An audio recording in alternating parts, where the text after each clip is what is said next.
everyone, and welcome to another episode of the 30-day game dev challenge, where I'll be building a game within 30 days, and this is day 17 already. Now last time we worked on the AI, the enemy AI.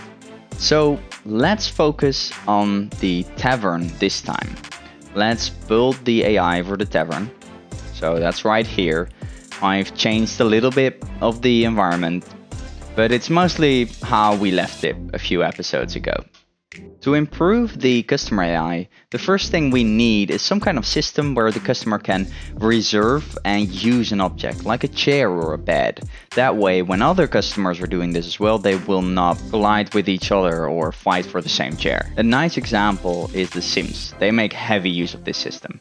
Whenever a sim is using an object, they claim it, walk towards it, use it, and then release it again. This system is called Smart Objects.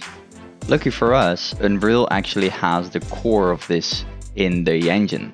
Any green circle here is part of a smart object. A green circle is basically where an AI can use this object.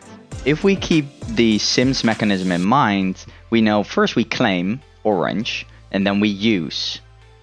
And then afterwards we can release again and make it green. If we look at it again, we can see everything is green, they're not in use, they're free.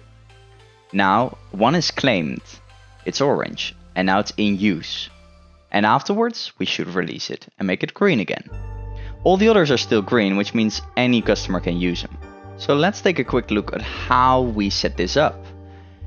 The first thing we do is we select the object that we want to set up, to configure. In this case, let's do it for a bar. We add one of these slots that a customer or AI can use to claim, use, and then release. So we set up what this slot is. In this case, for a bar, we add slots where a customer can order from. That means they will not just stand randomly around a bar, they will stand at these slots and then they will start ordering. Each slot will get a tag or name, and that's how we can find them. So we initially have ordering first, and then we have some slots that are behind that, and these are ordering second. What's the idea is that an AI will first look, are there any ordering first slots available? If yes, claim and use them. If not, we check whether any second slots are available.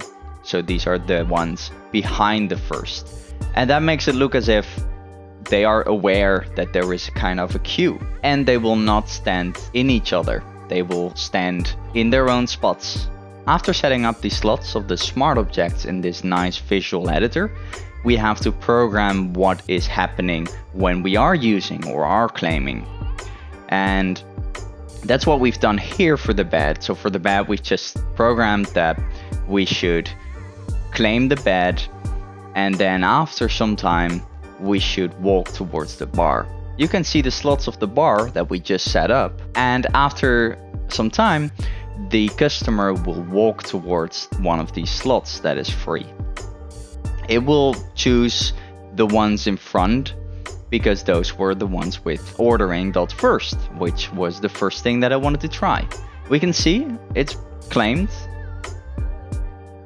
and now it's using the smart object.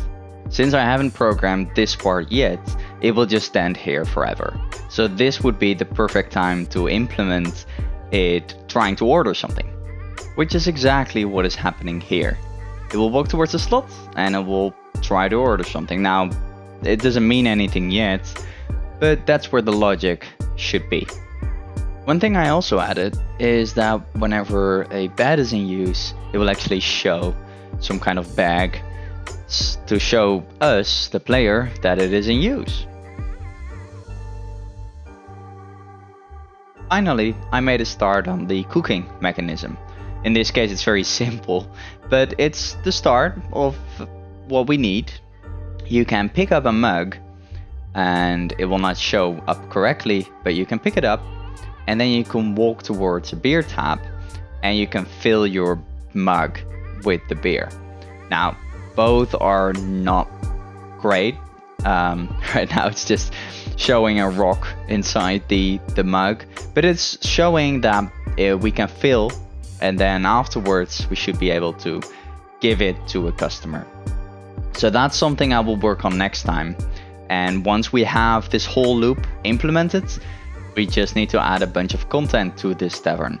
So that means multiple beers, maybe some kind of easy food, and make the ordering process working. So that should be very exciting.